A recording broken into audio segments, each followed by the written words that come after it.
to Out of the Box Radio with me, your host, Christine Blasdale. Out of the Box Radio is a weekly podcast of audible ear candy dedicated to bringing a fresh perspective on this thing that we call life. And each and every week, we're going to be diving into the topics that matter most with lively conversations on issues such as health, wellness, and transformational healing, all with the goal of creating a better world and becoming a happier human being. I will be your tour guide for this epic adventure, and each and every week, we're going to be embarking on a journey with the ultimate goal being transformation to our highest potential. And now, let's get out of the box. Hello, everyone, and welcome back to Out of the Box Radio. I am your host, Christine Blasdale, and I'm so very glad that you tuned in today because I have a very special in-studio guest. One of the things that I love about this woman is on her website. This is a quote: "We all enter this world knowing who we are. As life presents itself to us, we quickly forget. I am a guide." My guest this hour is Adela Lavine, and she is a intuitive medium extraordinaire. And I was basically, when I came across you on Facebook, immediately I had full chills, and I was told to have you on the show, not knowing what the heck we would be talking about, not knowing anything. And there was no purpose, nothing like I had a question to ask you. It was just like everything was saying, get her on the show, get her on the show. Listeners need to hear her now. So thank you so much for coming, and thank you for being on Out of the Box Radio. Thank you so much.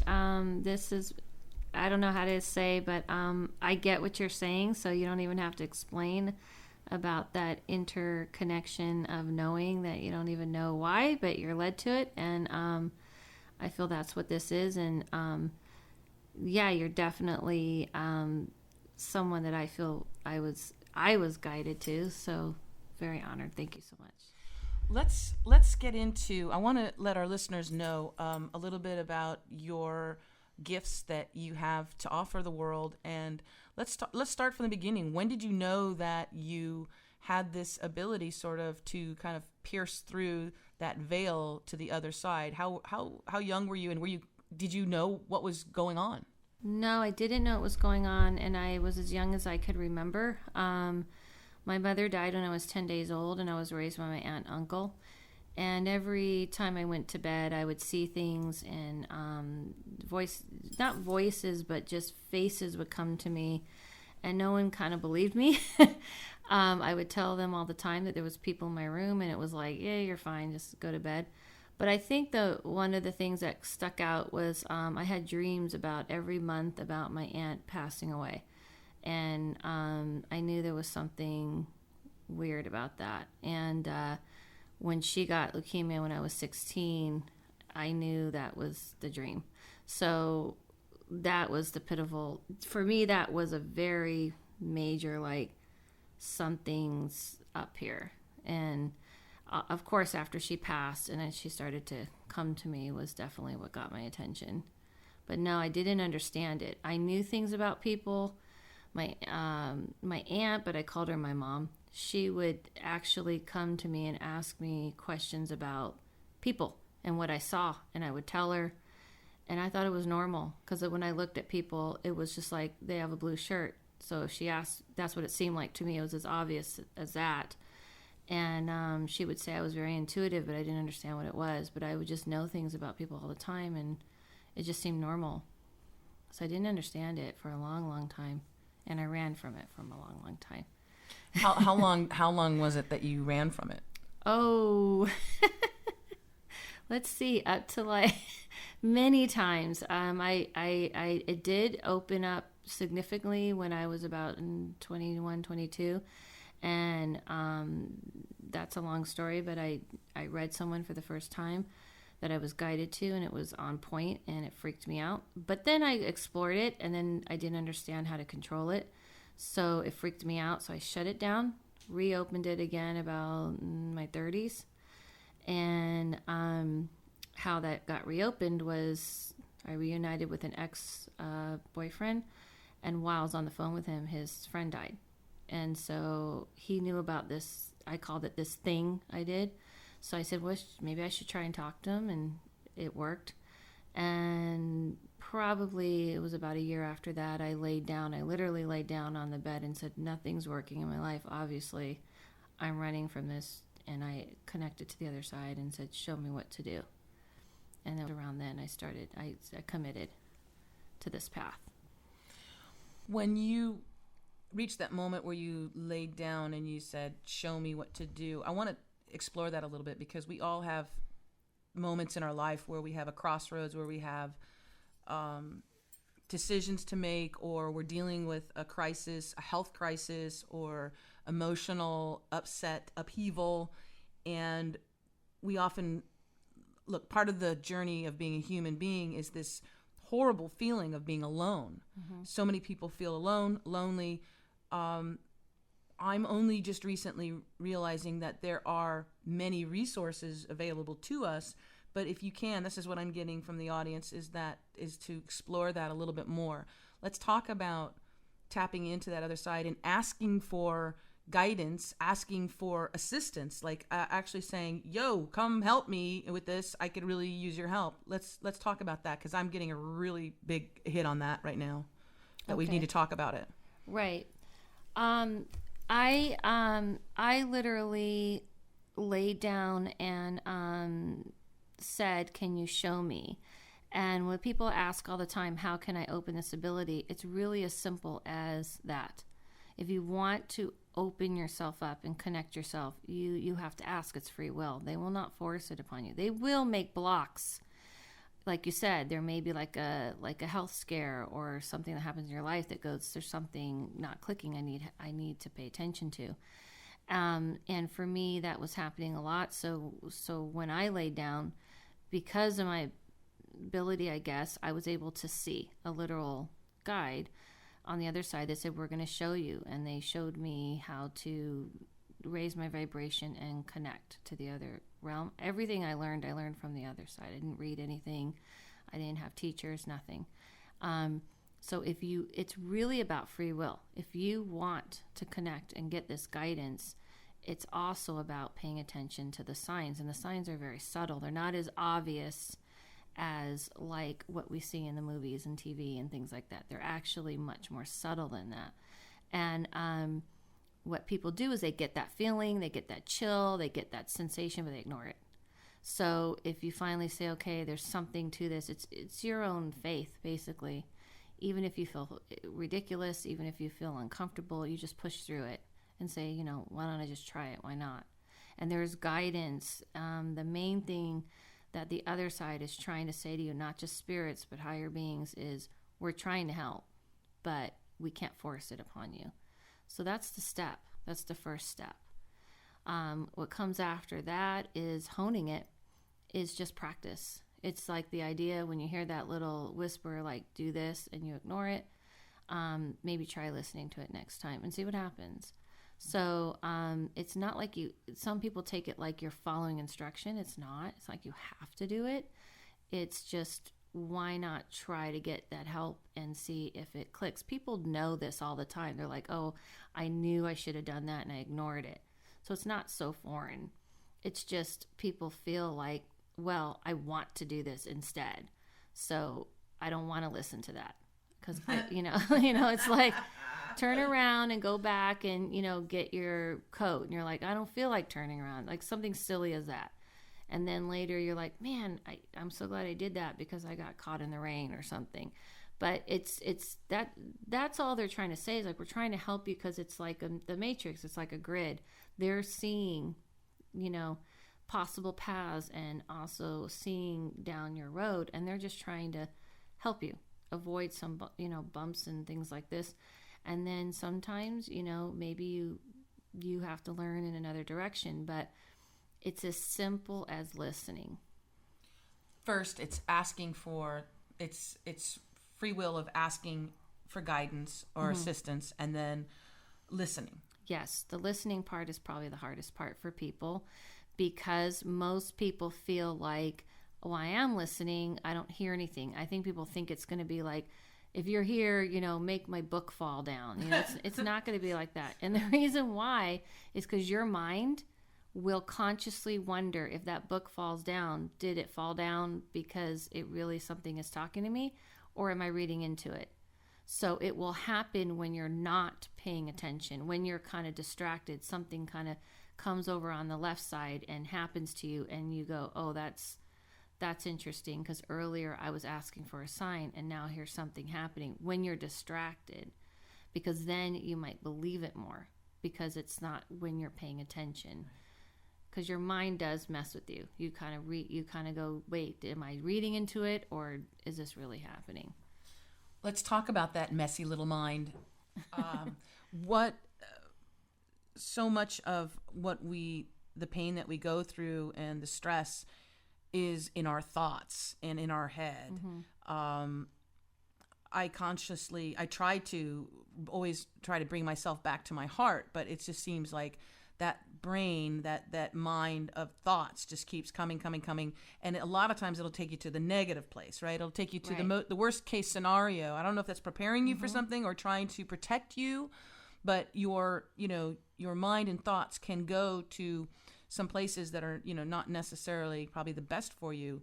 How do you control your thoughts, or do you control your thoughts especially when you're reading someone, when you're working with someone and you're trying to tap into their guides and the other side for them? One of the first things I heard when I first read someone was, when I was tapped, I heard, here's rule number 1. It's not about you. No one cares about you. Not to be rude, but they're like, you're a conduit. So whatever is being told to you is supposed to be coming through you. So it's not about your opinion. Adela, I call it the street Adela, may tell my friend, that person's no good for you, get rid of them, blah, blah, blah. But if I read for them, I'll see the bigger picture, the collective consciousness of why they need to go through what they're going through.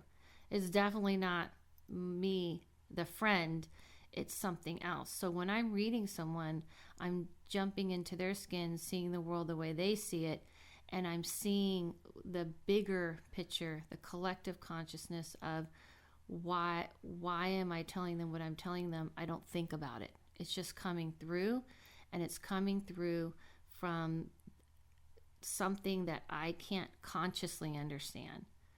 It's not me having an opinion. It's not advice. It's something like, okay, this is how I see it. This is why you're going through. This is what's coming through. Their visions, their feelings. I am actually living this, like it's happening. It seems so clear that I wish I could draw it or project it onto a screen. It'll go, look, I'm telling you this is going to work out. I know you can't see it, but it's going to work out like this, this, and this. But it comes so strong. It's kind of like when you're in class and you know the answer and you feel like, I know the answer. I want to raise my hand so bad. I have to tell the answer because it's coming through me. But in that case, it's probably your head. In this case, it's coming through a different source. So yeah, when I'm reading, I'm not trying to make sense of it at all. I'm not including myself at all. The only time it can get a little confusing for me is sometimes I'll get projections of use an example of your own life. And the only reason why they'll do that is saying, use your example of your own life so you understand what they're going through, so you can understand what we're trying to tell them. I almost think that's why I've gone through so much hell in this path. Because honestly, if you're going to walk a path of doing this kind of healing or seeing, you do get put through a lot, because it is made to go, you need to understand where people are coming from. If you're going to, from a compassionate place, from an empathy place, not from a like, oh, you're like me, because it isn't like me, because you're uniquely you. So it takes a lot of training and honing to push yourself aside. Ego. Well, and if you are an empath, then you feel those feelings. So you feel what the person is going through or has gone through. So that also has to be quite overwhelming at times. It can be overwhelming at times, I would think. Yeah, I always say this: people who are empath feel what someone's going through. When you're doing it as an empathic reader, it's beyond that. You're feeling exactly what they're going through their eyes, through the way they see the world, not just feeling what they're feeling. You're seeing it exactly how they would be feeling, and you jump out. So it takes a lot of work to go, I'm jumping in and I'm jumping out. It's not mine to hold. I don't hold on to it. I do feel it all very much intensely in that moment, and then I release it. I don't take it with me. Do you believe that everyone has psychic abilities, has intuitive abilities, and it's just depends on the person where they are in their life, if they can tap into that or if they won't tap into that? But do you believe that we all have that innate ability? Yeah, that's a good question, because it took me a lot of time to understand. I used to believe I could teach everyone to do it to the place that I do it, until I started seeing people freak out when I was introducing too much. It wasn't something they wanted to do. I would see people say, I see where I could go, but it's too much. I can't handle it. So what I've come to understand is everybody can learn piano, but not everyone wants to be a professional piano player. So I do believe that it's different levels. Not everybody has an ability to a certain degree, but not everybody wants to walk this path that I'm on. Not everybody can do it or want to do it. So that's what I've learned. When you're talking about what you've learned, because I know you've read for probably thousands of people at this point in your life, what would you say is sort of either the common thread or the most important, it's not so much lesson, teaching that those on the other side, or the guides on the other side, are really trying to communicate with us? I know everybody's different. I know that. Everybody's on a different path. But what would you say are some of the overall arching, maybe a few of the things that they really are trying to convey to us? Yeah, okay. The common thread is what I heard when I first started reading. I used to look at people's guides, and then suddenly the guides kept looking like the person. I used to write stuff down before you got there. I'd write everything about you before you arrived, like intimate things, and then even description of the guide. I used to do it through a guide. And then slowly the guide started looking like the people would walk in. I'm like, wait a minute, this is weird. This looks like this person. And suddenly they said, you haven't been talking to guides. You've been talking to them. You've been talking to their consciousness, their higher self. I said, all this time, don't you know that? You don't need this anymore. Throw it away. We're not doing it anymore. And I was like, what? I can't sit in front of someone. So it's a direct communication to their higher self. Right. So we're doing an interview, but when you came to see me, you're communicating directly with Christine's higher self. Right. Okay. Exactly. So I freaked out and didn't think I could do it. I said, I'm just going to sit in front of them and just start telling people about themselves. They're like, yeah, you don't need us anymore. Bye. It was all a facade. You realize we're not human. We don't have physical features. We just appear in the physical feature that you are comfortable with, or that person is comfortable with. So we knew they liked the wizard look, so we appear like a wizard. So they're like, what we want you to tell people is this: we're a collective consciousness. Don't worry about names and places where the guides come from or who they are, because we don't do that over here. We only do that. We only separate ourselves for you guys because you only understand separatism. Ooh. So they said, that's why we do it. So they're like, please tell people to stop asking who we are, what our names are, because we don't care. It's a collective consciousness. We work with your family, the higher beings. All of us work as one, to not as one like people say here as one, but more of an understanding of that collective consciousness of an understanding. There's no ego base. We're not going on hierarchy. So we're working together to get you the message. So they're like, please tell people to stop worrying about who we are. It doesn't matter. But if they need it, we'll do it.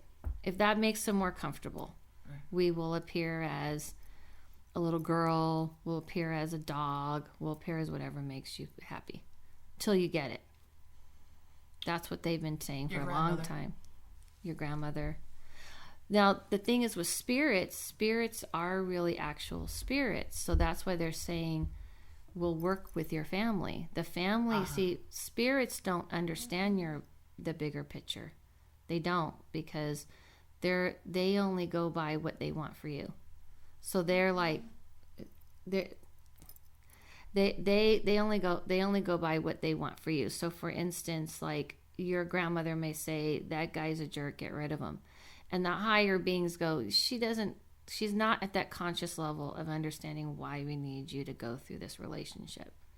Right. So when you get messages from spirits, they're kind of more on a selfish basis until they rise to a higher understanding. But they will say, hey, I'm your grandma and I'm telling you, I'm trying to help you, but I'm going to lead you to a more higher consciousness. Let them guide you. Because we're all working together for the same thing. We're just trying to help guide you. We're just trying to help you. You were beginning to talk about the messages that from the collective consciousness that they're trying to convey. What are some other? So one being that we are collective consciousness. We're not one individual or anything like that. And so to realize that. But what are some of the overall arching messages that you get? That you try to convey to your client, the people that you read for, and humanity as a whole, I guess. That you're not alone. They're very sad that people feel alone. They're very sad that we live in a desperation of any form or fashion. We're trying to get to home, and that they're trying to show us home. They're trying to awaken. So that you can remember home, because that seems to be the very common thread of you are understood. It's okay. Like your core of who you are is who you are. Stop trying to change it. Yes, there's things you have to grow and learn from, but the core of who you are is the core of who you are, and work with it. And that you have a spiritual family, and your physical family is only merely a part of it. It's a very small part of it. It's only the avatar that you come through. So they're constantly trying to go, there's this whole vast of energy that's trying to love you and show you home, to awaken you, and that you're empowered. You have the power to change your future, your life, because it's not a preordained destiny. So many people feel alone. So many people feel alone in their pain, in their life, in their troubles, and it leads to alcoholism, drug addiction, sex addiction, whatever, to numb the pain. And the pain is really the separation. Right. That's right. Right? Yes, that's right. The pain is...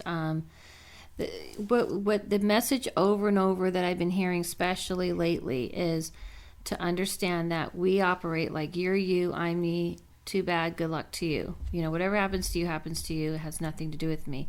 And what I'm hearing all the time is it's not true. That's not true. It's not like they're coming from a place like, oh, we're one. They're coming from a true place of like, when you do something, it is affecting everything. It's a ripple effect. So when you pass, you're going to relive these tiny, small moments that you had no idea affected things.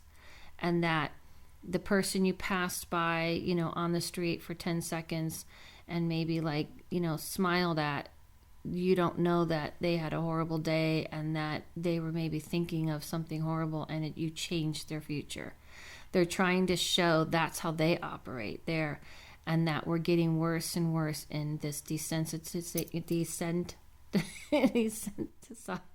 I don't know why I can't say the word, but it's probably because it's a terrible word. But where we're getting to a place where we don't care what happens to the next. We're almost like acting like, whatever, having such a flippant attitude. We're about acting it. Like all I care about is myself. Right. I'll just take care of myself. Right. And I don't care what's a lack of empathy. A lack of empathy. The biggest thing that I heard, which is the opposite of empathy, would be narcissism, right? Yes. The one thing I taught a lot that I heard over and over when I was even teaching, because whenever I taught, I was all intuitively. I never planned my classes or I never do, I still teach plant my classes, but I've changed them a little bit, is if you don't have empathy and you don't have compassion, you cannot see. That's it. You're not going to be able to truly read somebody, because empathy and compassion is truly the only way to connect. That's it. And so we're getting to a place where we think it's cool to not have compassion and empathy. Where it's cool like, not to care. It's cool not to care. And it's not true. The one thing I see when I read is people are suffering desperately. The truth is, underneath the mask, people are hurting tremendously from the fact they think no one cares. So the other side is trying to come in super strong, more and more lately, saying this is not true. You have a vast amount of help and love, and there is home, and you do remember it, and you are trying to get through it. Yes. And that is exactly right. Alcoholism, if you have addiction to shopping, if you feel good, just whatever you're doing to make yourself feel like this euphoric feeling is only because you're trying to get that home, trying to get back social home. Media. Look at like Facebook, and when if you post a picture, change your profile picture and no one likes it. Right. Versus you put a picture up and you get all these comments and, oh my God, look how beautiful you are, look how handsome, hot, wow, right? Right. And isn't that funny that it immediately changes your attitude? That's right. Just the perception of a photograph on Facebook. But that's the acceptance, right? It's like we crave acceptance. Mm-hmm. Right. And yet we have it completely on the other side with what we call, or what you call, you and I call home. Right. Now, the concept of home for a lot of people too is also very abstract, because they think home, well, my childhood home, place that I live. We're talking about a different kind of home and a yearning for something. It can be a very painful yearning. Mm-hmm. I had a moment, oh my goodness, I was probably 10, 11, 12, where I had this moment where I remember just crying in my grandmother's house, looking up to the ceiling and saying, I want to go home. Mm-hmm. I want to go home. Now, I was in my grandmother's house, and my grandmother absolutely loved and adored me. I didn't have a job to worry about. I didn't have any, really that many things that were troubling me. But I just had this feeling of being like an alien. Right. Mm-hmm. Like I looked around at people that were my family even, and I said, I don't know who you are. I mean, I know who you are, but I crave my family. I crave my real family. I love you, family, but I crave my real family. Mm-hmm. Talk about that, because I think most people don't even know about that, don't even know that exists, and don't even know that that's what they're yearning for or crying out for. Right. Okay. So, one of the first things when I did lay down, like I told you, and said, show me, that is what they took me to. When I went through the veil is not so mysterious as people think. It's really just a cloud lifting over your eye, up over your eyes, and you see home. You see behind this world. And when I went there, I was shaking and tearing out of pain, of yearning to be there, and joy, and I recognized it as home. And home is where we all come from, and that you have a spiritual family that you know and crave and exists, but you opted to come through a physical family to learn some things. And people just wonder, like, why would you do that? Why would you do that to yourself? Well, if you only know pure, joy and love and unconditional love, and you don't experience some pain. We come to this place because it's the physical barrier. It's the physical world that creates a barrier all the time that frustrates us. It's either money, or you have to get in your car and drive here. You can't just fly somewhere. You can't just appear somewhere. You can't connect to someone like you truly want to. You're trying so hard, but you have to call them, and now you have to text them, and you have to email. Where on that plane, you just think of them and they appear, and you have this connection. And we know it exists. And if you want to remember, if you know it exists, just remember when you were a child, and that you had that feeling until it was kind of beat it out of you.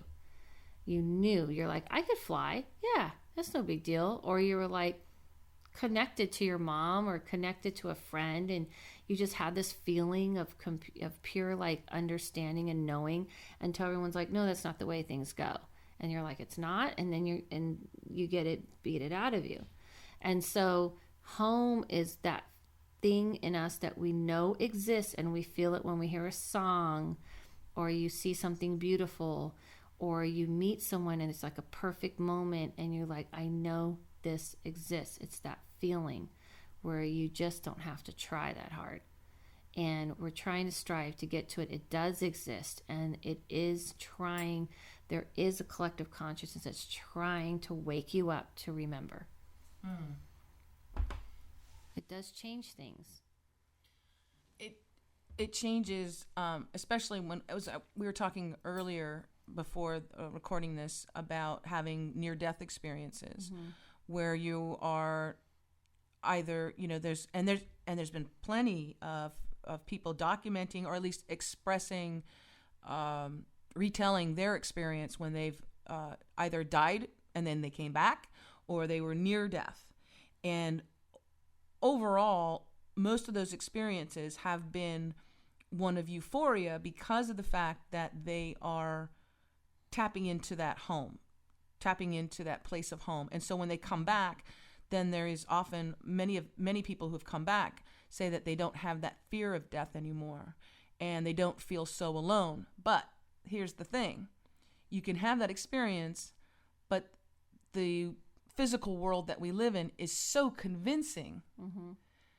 It's like a movie that you're watching, but you're not watching it anymore. You're actually in the movie. And so you believe all of the characters, you believe what's happening, and you become disconnected again. Maybe you had a near-death experience when you were a child, but now you're 40, 50 years old, and you're reacting to the world. Right. You feel alone. Right. So what can you tell our listeners, maybe some things that you can help them with to get back to that connection to home? Is it as simple as, sort of laying there, closing your eyes, and asking for that guidance? Or are there things that they can do consciously day to day, even on their way into work? Yes. Yeah. Okay. So there's a few things. One, music is an amazing tool. And everyone's different. There's a couple of things. First, you have to know yourself. If you're a person that's like, I've tried yoga and I've tried sitting there and meditating, it doesn't work for me, then fine. If you feel like running or washing your dishes or gardening or whatever, you feel like you kind of zone out during those times, do that. Don't listen to books. Don't listen to instructions. You got to listen to yourself. If you know how you tick, then that's first off. Second off, I think everybody enjoys music. So if you can use music, incorporate it, because it raises your vibration. It does. That's the whole key to getting home, is raising your vibration. Our vibration here is very slow. It's like it's like mud. So the reason why you don't see spirits appearing, people are like, well, if there are spirits, they appear. It's too hard for them. Low density. Yes, low vibration. density. Yes, they run at a very fast, almost like hummingbird wings, like very fast. That's why when you have maybe seen it, it's been like out of the corner of your eye. Right. Well, the corner of your eye is also a different thing. That is you not totally prepared to see them. So they're like, you're not quite ready to see me totally. It might freak you out. So we're just going to zip. But if you ever notice that someone does kind of, like, even if it's portrayed in the movies or anywhere, or people kind of have an idea of it, it's always this fast moving thing that they can't quite capture. That's because it's too hard for them. They don't like slowing their vibration down. It's like, okay, it's taking a lot of work. Did you get me? Did you see me? All right, I'm out. So one day I learned when I did a trade with hypnosis. She's like, oh my gosh, Adela, I can take you on like 3-4 journeys a session, whereas we usually have to do one because you just get there fast. So I thought one day, I used to have spirits come to me and it would take forever. And they literally went down the hall, people talk about down that hallway, and they'd be bumping into all these spirits and they're like, it would take forever. And then one day I said, what if I go to them? What if I raise my vibration and jump over there? And I did, and my reading sped up like 5 times faster, 10 times faster. And they went, finally, you get it. We don't want to go to you. We don't want to come to you. It'd be so much easier if you just came to us. Right. And what we view as coming to is like, we have a view of this world of like, I'm driving to your house. That's not, they're always here. They're always around all the time. It's a parallel universe. It's the raising vibration. It's kind of the idea of getting a stronger signal on your cell phone and having a slow Wi-Fi to a high Wi-Fi. That's exactly how it is for them. They're like, hurry it up already. You know, this slow Wi-Fi is taking forever to download the information to you. That's what it's like. So when you raise your vibration, which there's quick ways to do it, music is one of the best ways. It will quickly, whatever suits you. Everyone's different. I like to use beats and things like that. Some people might feel like they feel like inspired, their energy rises up from, country music or classical music, whatever. If you're going to lay down and say, okay, I'm opening up, or even if you say, I feel better running or whatever, use music to raise your vibration. And then as you're doing that, say, now I want to connect and let yourself open up. Dance is another way. There's a reason why there's these tribal things that have gone on. I love dancing. Dancing is another way. Dancing kind of pushes and pulls energy. The other way is as you're falling asleep. When you're falling asleep, okay, not when you're laying there and going, hey, I'm going to count, to 10 or whatever. Not when you're so conscious, but as you're kind of drifting out, you say, I'm opening myself up. If you want to connect to spirits, people have passed, or even to higher beings. So I want to open up, because your mind finally starts to shut up. And you stop finally, and you stop running around doing things. They're always trying to communicate, but you're so distracted, and you kind of drifting out, and your consciousness starts to go out, and you start to lift up. So that is a great way as you're falling asleep. But just remember, just say, I want, good energy. I only want light around me, and those usually, all those things usually tend to work for people. The main thing is during the day, when you get that little hit that says your cell phone is not a good idea to put on the table. when you go to lunch with Christine, don't leave your cell phone at the restaurant. I kept hearing, put your cell phone in your purse. You always never put your cell phone on the table. You're going to forget it. You listen to it. I usually live my life that way. But I went to the bathroom and I heard, check your phone, check your phone, check your phone. I'm like, why? I'm in the bathroom. I don't need to check my phone. Check your phone. Oh, yeah, I didn't have my phone. Those little hits that you think are annoying and even you don't really believe, the more you listen to it, the quicker, the faster, the more you actually will go, oh, my God, I'm starting to get guidance. Left, right, left, right, left, right. You'll start to see it. It's like a muscle that you have to practice and exercise.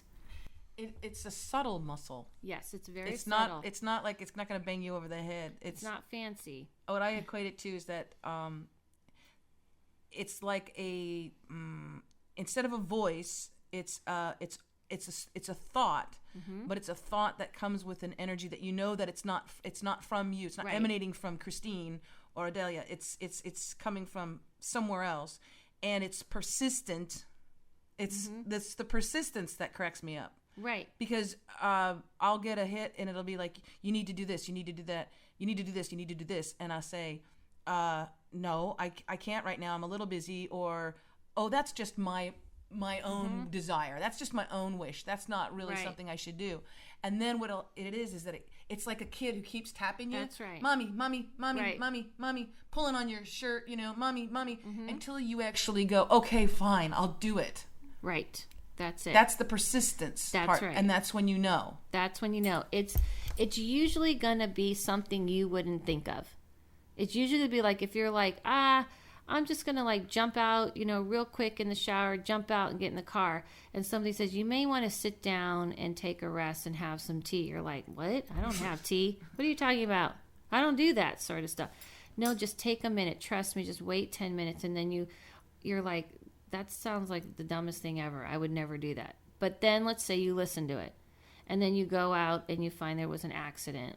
Or you find out, oh my gosh, it's good that I was home because someone, forgot their keys or whatever. I mean, it can be very little to big. Or good thing I was home. I got a phone call about my dad and he's in the hospital. Otherwise, I would have been on the road and found out and it would have freaked me out. Or I wouldn't have gotten the call because maybe I was in a meeting. So it could be little, it could be big. But it's usually the thing that you go, this isn't really my idea. My idea is to do this because I want to control things. Let's talk about that. Yeah. The need for control. As human beings, we do it's not so much that we like that. I think that we feel the need that we need to control so that we can control the situation around us. How do you balance that? Because I know in many respects our higher selves are in control, but there's this constant battle that we have. What are your thoughts on that? The hardest part is the fact that the awesome thing is we have free will. That's the awesome thing, and it also is kind of shitty because we have free will, because we do have this choice and it is up to us. But when you realize this even came to me recently because I was getting stressed out and I kept hearing realize this is all in your head. You're making it worse. And when you just kind of let go and let one day at a time happen, it will be fine. And I mean, I've had some miraculous, crazy things happen to me that people have witnessed through my going through heartache and torment of something bad happened, and then boom, and something great happens. But it always happens great when I just say it's gonna be fine. I gotta let it go. And it's hard because you go, I'm going to do this and I'm going to force it to be this way. When you let go and realize that it's going to work out and it's going to pan out. It may not be the way you decided it to be, but it's going to happen in another way. That's hard for us because we've been taught a perfect life is this and this and this. It's like the holidays right now. It's like, well, the perfect holiday, you should have the stockings hanging and this happening, or if you're celebrating Hanukkah or whatever you're celebrating, this is the perfect look of what.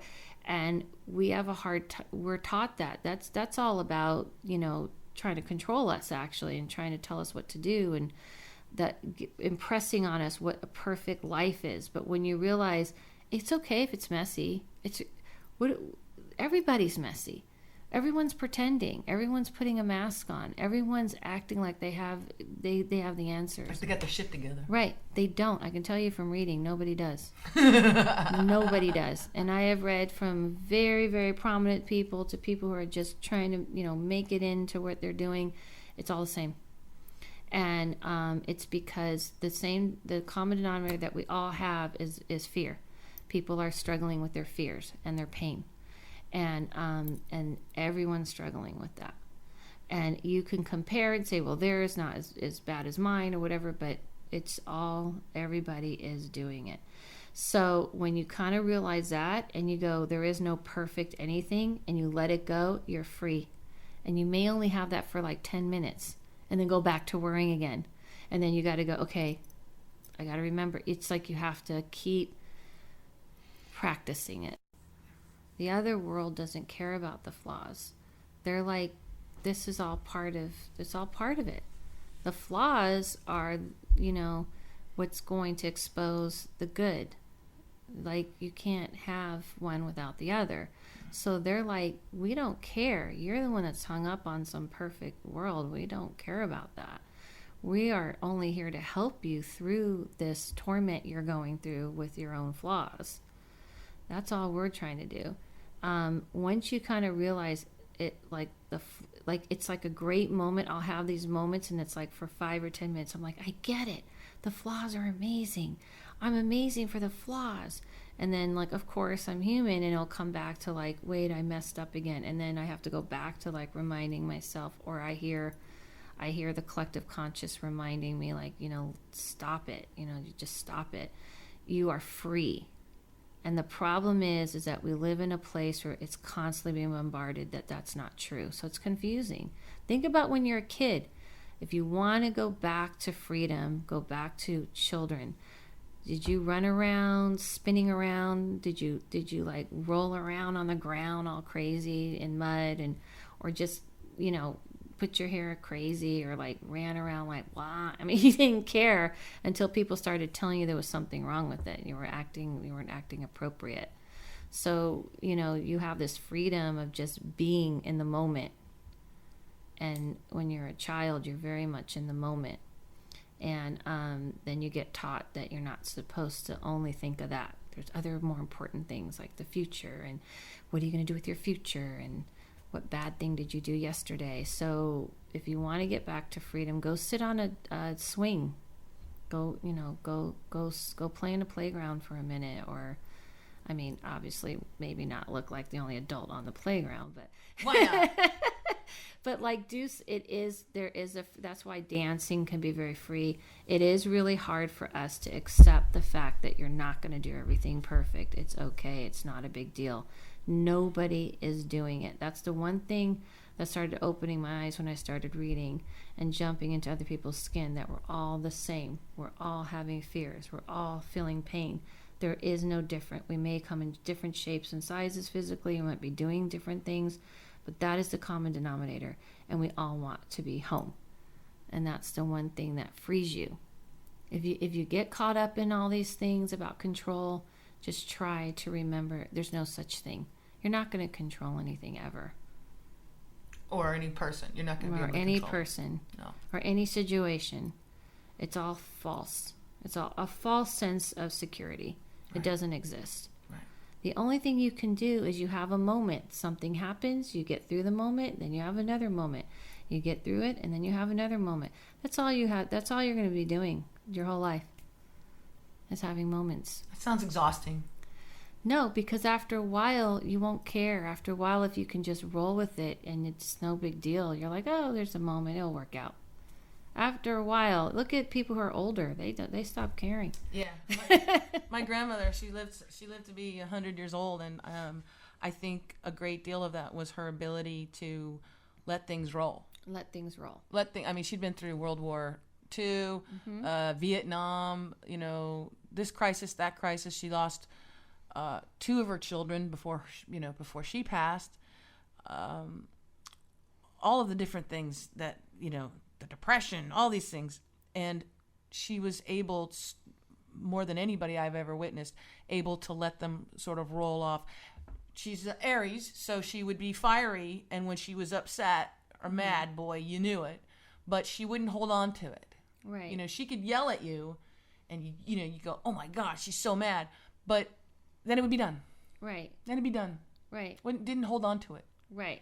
The holding on is probably what ages you and what makes you sick. It darkens you as well. It does, because when you're holding on to stuff and also not being able to share with someone, to anyone, even just a friend or a stranger, the connection. If you don't have connection, it does in any way. Like the problem with social media, it's a false sense of connection. And it's a false sense of like everything's okay. You're looking at someone's page and you're like, their life is great. And so now you're being bombarded every day with all these things that you think is perfect life. But you have to realize it's just a mask. I don't know how many times I've seen that, very funny times where people come for a reading and their social media said completely different than what they're coming in the reading for. So people, I feel people are very afraid more than ever. I don't know why, but I think it's just the idea of they don't want to look like the person who dropped the ball. They're just afraid to show themselves. I think we used to be more okay with just, not being perfect. There's just too much focus on it. You got to let that yourself go. You got to let yourself be. If you don't let yourself be, you're going to go insane. Boom. Bingo. Yeah. And the other side will help you. And there is that collective insanity that we see sort of playing out with this desire, need, want to be perfect. And again, it all comes back down to wanting to be able to be accepted to home when you don't need to do that because home is already there. Right. You're already part of it. There's nothing that you could do. There's not there's not a certain look you need to go home. There's not a certain bank account amount of money in your bank account that you need. But it's that searching. It's that constant searching. And isn't it funny because in that constant searching or desire to be home, we end up pushing people away that are here in this plane. Mm-hmm. Right, that's true. Yeah. Yeah, I feel like what happens is people are very afraid of their truths being revealed. So it's kind of probably why I have a hard time having friends, because I can just see too much, and it freaks people out.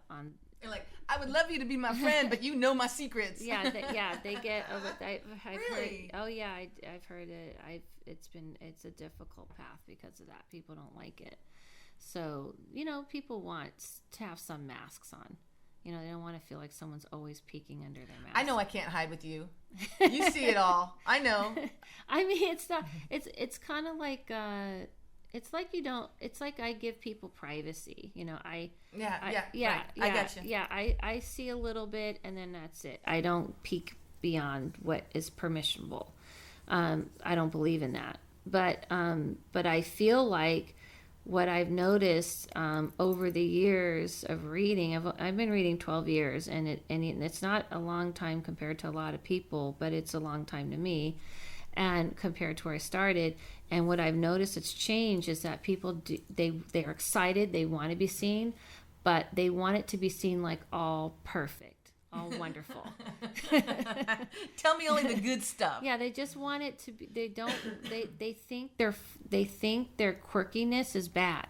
So like if I say, so for instance, if you're somebody who's very, like bossy and like takes charge, and if I say that, that's not bad, that's a good thing. Maybe the way you're handling it or the way you're projecting it out may not be working for people. Maybe you need to tone it down a little bit and add a little sugar or something, but that's okay. That's just life. That's just learning.